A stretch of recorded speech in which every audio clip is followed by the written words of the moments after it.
Ok, bueno, buenos, profesor. Nosotros vamos a realizar la exposición del sistema de monitoreo en tiempo real que propusimos. Yo, mi persona, Christopher Areta Sánchez, Luis Diego Matamoros Naranjo y Alonso Retana Corrales.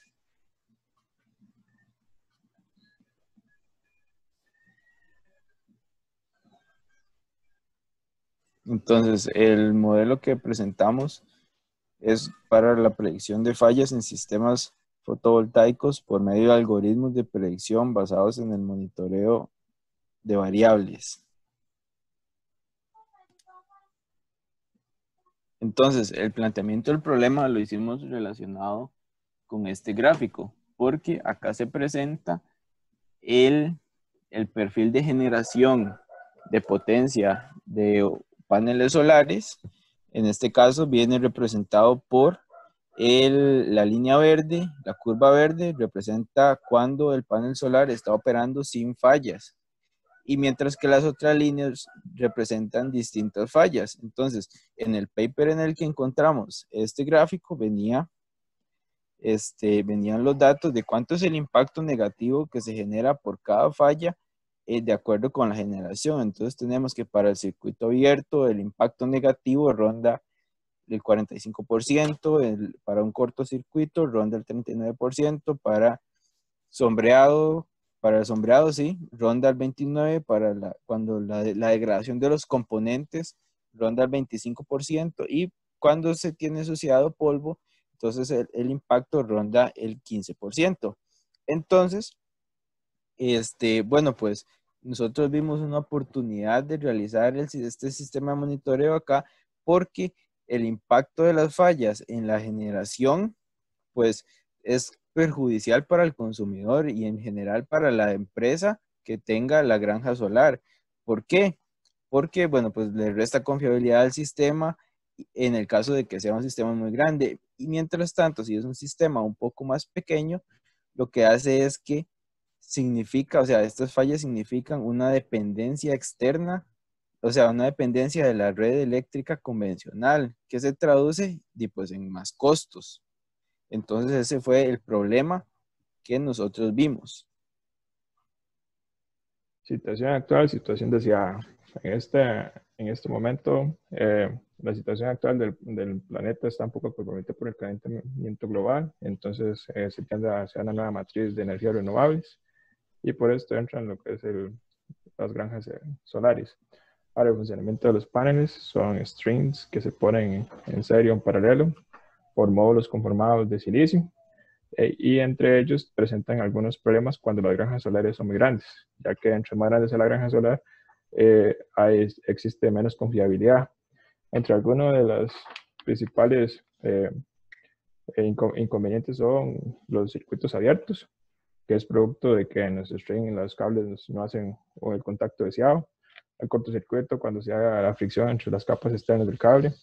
El sombreado, que son pequeñas partes del panel solar, ya que está en configuración en serie y si se tapa, entonces hace cortocircuito, reduce la eficiencia del mismo. Además de la degradación interna de los componentes, que es normal en todos los equipos. Y el polvo, que es que conforme parte de la degradación, son problemas que no se pueden reflejar fácilmente a, por medio de inspección a simple vista o dentro de los inversores. Entonces, por esto se procede a implementar un sistema de monitoreo en tiempo real a través de lo que se conoce como la cuarta revolución industrial. Para ello se hace uso de algunos sistemas como Cyber Physical, que son sistemas y algoritmos complementados físicamente, por medio también del análisis de la Big Data, que con estructuras y sistemas especializados en algoritmos y análisis potente nos pueden ayudar a predecir lo que está pasando en tiempo real. Y esto se enlaza a través por medio de Internet de las Cosas, que son sistemas inteligentes donde se adaptan múltiples dispositivos. O, o también las tecnologías sensoriales, que es la parte principal de este eslabón, porque de lo contrario no se puede llegar a un análisis de la información complementada y esto finalmente lo complementa lo que le llaman Machine Learning, que es como una forma en que el dispositivo está aprendiendo y optimizándose los procesos, ya sea por medio de estadísticos, algoritmos en tiempo real. Y esto nos ayuda desde el punto de vista general a que los sistemas de paneles fotovoltaicos, a no tener un sistema de monitoreo en tiempo real, estas fallas no se pueden ser percibidas a simple vista y no se ven reflejadas en los costos de operación, encareciéndolos o en este caso haciendo que el sistema sea ineficiente.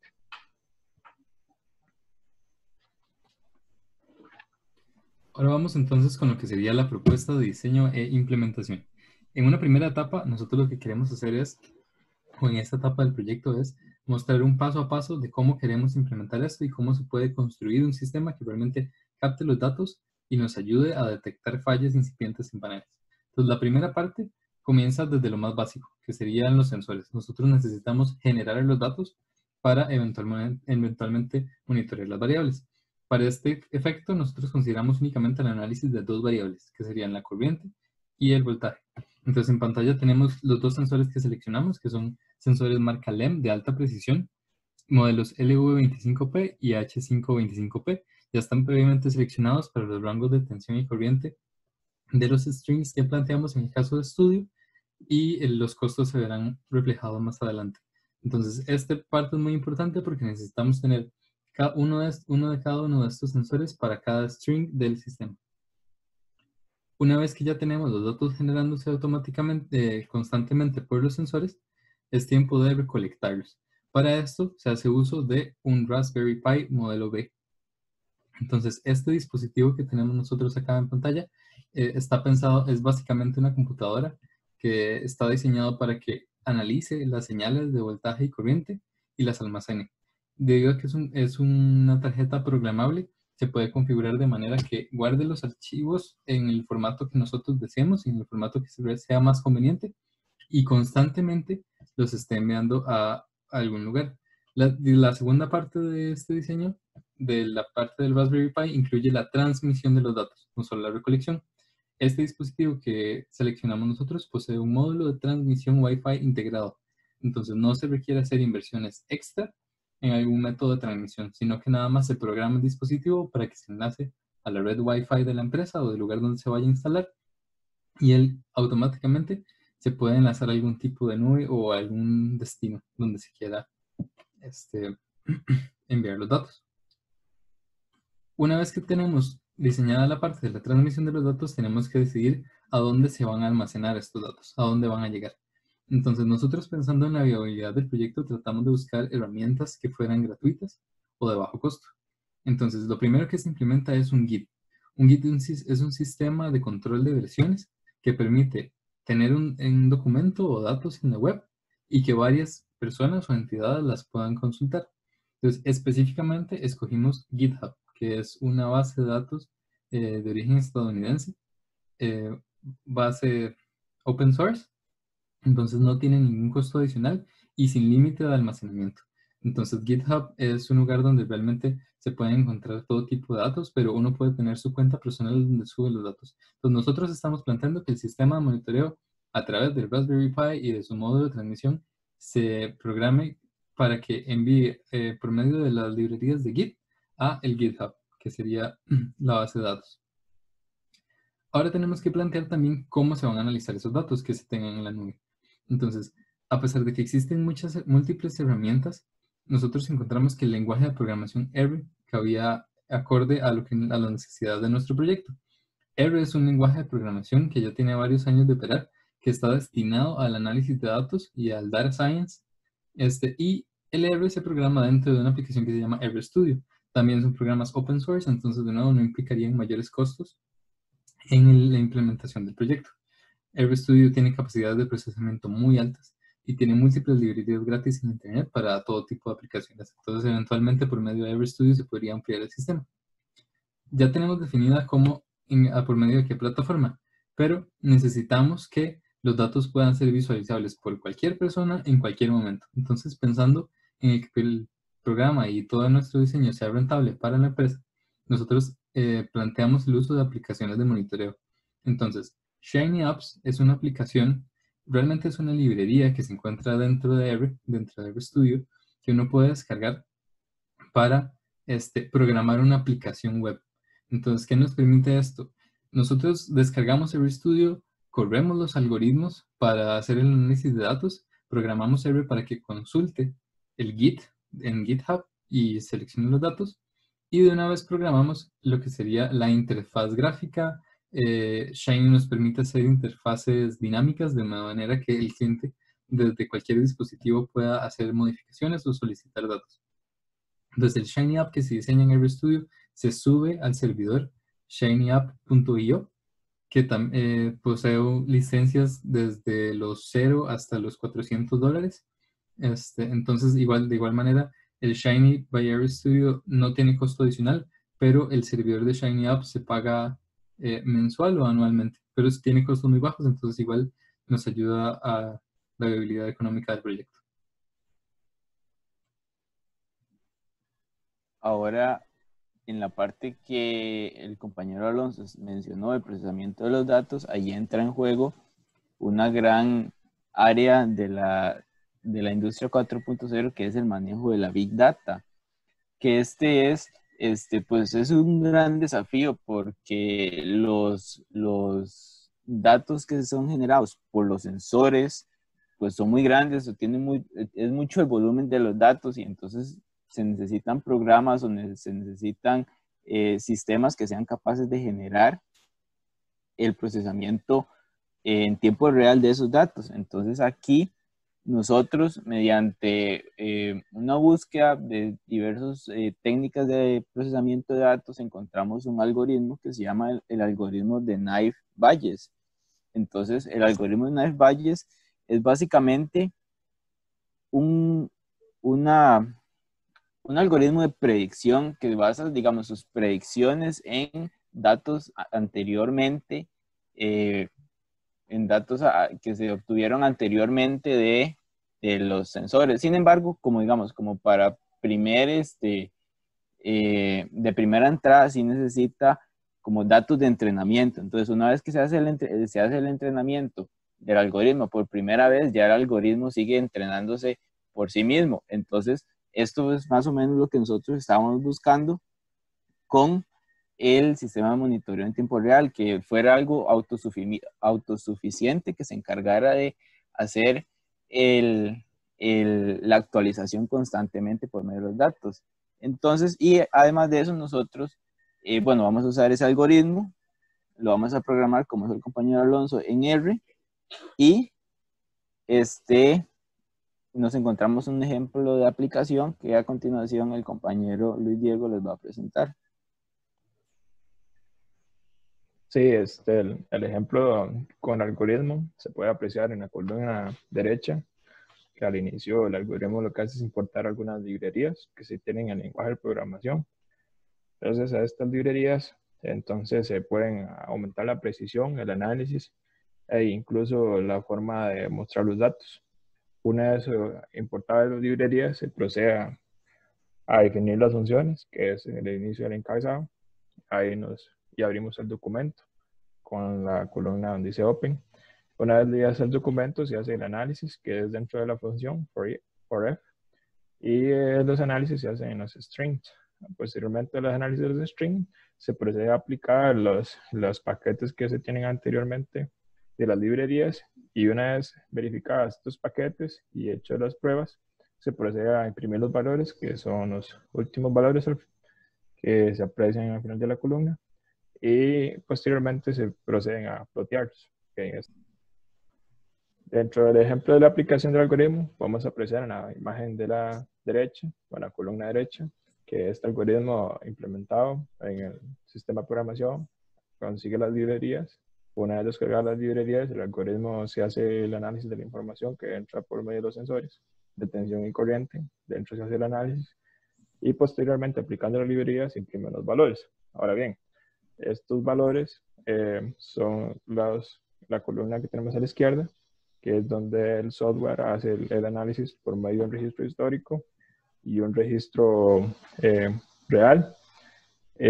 Esto, cuando el algoritmo se entrena y logra asimilarse a las condiciones del entorno, entonces podemos ver que aquí tenemos dos gráficas, una en línea sólida y otra en punteada. dentro de esta configuración podemos apreciar que hay un pico más alto, que es el error asociado al algoritmo cuando se hizo la predicción versus los valores reales. Es decir, este algoritmo tiene una eficiencia de un 95%, por lo cual con esta eficiencia y por medio de los valores, cuando el algoritmo está entrenado, nos permite predecir fallas en los sistemas que tenemos implementados y de esta forma ya dar órdenes de trabajos o decir qué está pasando aquí y por medio de esto reducir costos o no sé, anomalías que suceden que no se pueden apreciar a simple vista o que no sean reflejadas dentro de un monitoreo. Bueno, entonces ahora vamos con lo que sería la parte de la simulación. Entonces, bueno, profe, para recapitular un poco, nuestro problema es que las empresas que tienen sistemas de energía solar no tienen manera de detectar cierto tipo de falla. O sea, los inversores detectan fallas como globales de manera muy general, pero no nos dice, si digamos, no detectan fallas en strings, no detectan fallas en paneles, y esto puede tener un impacto negativo serio en la empresa. O inclusive podrían hacer que no se retorne nunca la inversión de los paneles. Entonces, digamos que es algo crítico para realmente que la instalación fotovoltaica sea efectiva. Entonces, nosotros lo que hicimos fue proponer un caso de estudio. Entonces, para una empresa que consume aproximadamente entre 5.000 y 6.000 kWh por mes, con una demanda alrededor de, digamos, en promedio de los 30 kilowatts, propusimos un sistema fotovoltaico de 135 paneles divididos en 9 strings, perdón, 9 paneles per string, haciendo 15 strings en total, conectados a 3 inversores, ¿verdad? Bueno, seleccionamos, esto es un poco más técnico, ya el modelo del panel, cuánto es la potencia pico del panel, y el área necesaria que necesitaría la empresa. Entonces, digamos que es un caso que nos pareció, acorde con un caso posible en Costa Rica. Entonces, esto lo adaptamos a la tarifa de la CNFL, la tarifa industrial. Entonces, el costo por consumo, costo por demanda, todavía no se hace, digamos, divisiones salariales. Y siempre hay que considerar, para que la factura sea lo más cercana a la realidad posible, digamos, la tarifa de alumbrado y la tarifa de bomberos. Entonces, lo que hicimos fue proyectarlo a lo largo de un año. Entonces, le dimos una variación para que el caso fuera más o menos real, o sea, una variación de alrededor del 20%. O sea, pero con un promedio de 5.000. Igual con la demanda, que se mantuviera más o menos dentro de un margen razonable. Un margen razonable. Consideramos el factor de potencia, entonces consideramos los costos y al final llegamos a estos costos por facturación. Entonces vemos que él es un cliente que factura más o menos entre 900.000 y 1.000.000 de colones. Entonces, una vez que se implementa el sistema solar, llegamos a esto. Entonces, si el sistema solar no tiene fallas, estimamos que va a producir aproximadamente un 70% del consumo de toda la empresa. Entonces, lo único que se debería comprar a la distribuidora eléctrica es un 30% de lo que antiguamente se consumía. Entonces, estos serían los nuevos valores. Lo que pasa es que nosotros utilizamos entonces la información que sacamos de los papers, que es la que está en este cuadrito pequeño de acá, donde nos dice cuál es la reducción en la efectividad del sistema fotovoltaico debido a fallas que regularmente no se detectan. Entonces, lo que hicimos fue aplicar este 45% a la generación, o sea, a la generación del panel sin fallas la redujimos en estos porcentajes por las fallas típicas de circuito abierto, cortocircuito, sombreado, degradación y polvo. Entonces, aquí lo que hicimos un código de colores para que se entendiera de manera un poco más sencilla cuánto sería la facturación entonces una vez que se aplica el sistema fotovoltaico sin fallas o con cada una de las fallas. Vemos que sin fallas el cliente ahora está facturando, se redujo a entre 560 a 700.000 colones. Cada falla tiene impactos distintos, entonces si tiene una falla de circuito abierto, factura una cantidad, si tiene cortocircuito factura otra cantidad. Vemos que estas dos fallas son las más digamos, drásticas, digamos, que aumentan la factura en mayor cantidad. Entonces, siendo las facturas de sombreado, perdón, de degradación y de polvo, que tienen poco impacto, o aparentemente tienen poco impacto en la facturación mensual. Entonces, aquí lo que hicimos fue una tabla resumen de digamos, los costos o, por decirlo así, los ahorros que se tendría implementando un sistema solar. Entonces, de lo que el costo que él hubiera pagado sin solar anualmente, estaba alrededor de los 11.600.000 colones aproximadamente. Cuando se aplica el sistema solar sin fallas, se reduce a 6.834.000. Sí, esto es lo mismo. Cuando se tiene un problema por circuito abierto, considerando que se mantenga esa falla por todo el año, se aumentaría la tarifa a 8.558.000. Entonces ve que la diferencia entre estos dos sería el precio de más que el cliente estaría pagando. Entonces es igual así con todos los sistemas. Vemos que el de polvo y el de degradación son los que aparentemente reducen, digamos, aumentan menos la factura. Lo que pasa es que, para ser un poco más real, nosotros consideramos que una falla del 45% de la reducción de la eficiencia en un panel es fácilmente detectable. Entonces proyectamos que en el momento en que hay una falla de circuito abierto, de cortocircuito, el cliente puede permanecer así aproximadamente 3 meses, pero ya para ese punto, digamos, no puede pasar desapercibida. Entonces posiblemente tenga un mantenimiento y lo corrija. Entonces a partir del mes 4, se devuelve a las tarifas sin falla. Entonces lo que se hizo fue hacer un nuevo cálculo. Como podemos ver, una falla por polvo o por degradación interna en los paneles es algo que el cliente no se va a dar cuenta, y una reducción del 15% en la eficiencia es algo que el cliente podría atribuir a un aumento en el consumo realmente, no necesariamente un problema en los paneles. Entonces algo que pasaría desapercibido y bien puede pasar todo el año, suponiendo que el cliente no le dé mantenimiento a los paneles y nunca los limpie, o que nunca revisiones de degradación, que este es uno de los casos más críticos porque es algo que no se estudia regularmente. Entonces, igual sacamos los costos de facturación. Entonces vemos que aquí lo que hicimos fue calcular cuánto es el precio que se paga por esa falla. Entonces, si se tiene una falla por polvo que afecta al 15% y el cliente no se dio cuenta por un año, al final, en ese año va a terminar pagando 574.000 colones extra en energía, que no tuvo que haber pagado si hubiera sabido que tenía polvo y lo hubiera limpiado, así de fácil. Entonces, el sistema de monitoreo en tiempo real nos permite detectar estas fallas y evitar estos meses de menor producción energética innecesaria, que realmente se pudo haber arreglado de manera sencilla, o se pudo haber hecho algún arreglo en el sistema fotovoltaico para compensarlo. Entonces, estos son, digamos, como que el resumen de la propuesta del sistema de monitoreo. Esto es lo que impactaría si se tiene una falla y no se detecta. Ahora pasaríamos entonces un poco a la parte de análisis económico que utiliza estos valores.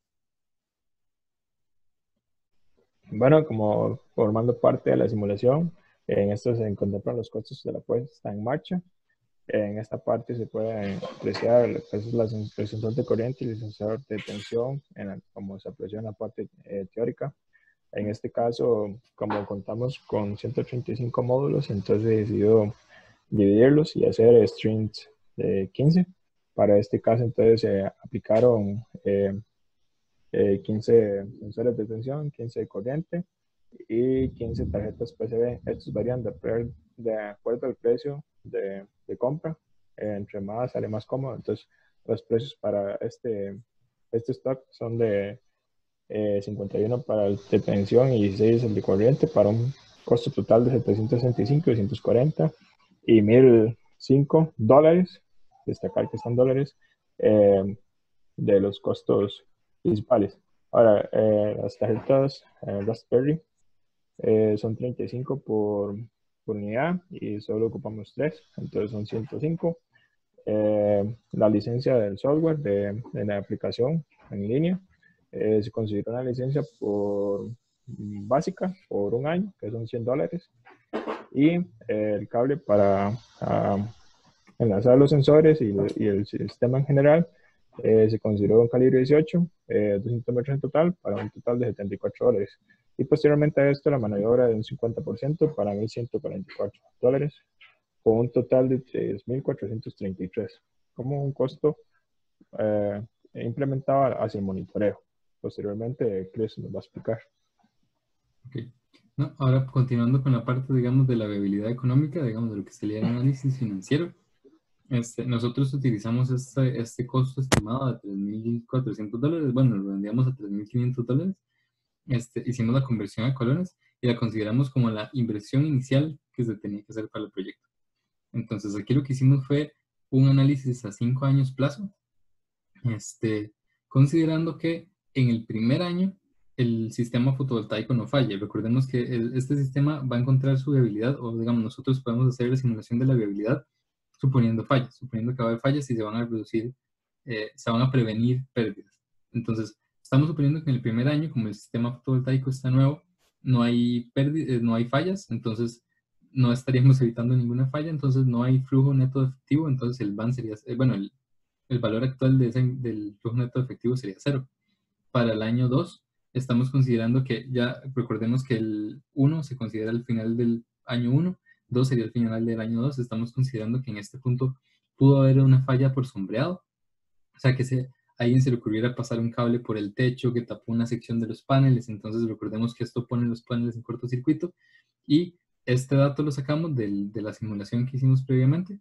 Entonces se estima que si el sistema fotovoltaico logra detectar la falla, nos previene los varios meses que hubiera implicado esta pérdida, la falla o sea, todos los meses que hubiera implicado esa falla mientras se detectaba, nos hubiera costado esto. Entonces así sucesivamente. Al final del año 3, prevenimos, bueno, se detectó un cortocircuito, entonces se previno y se corrigió.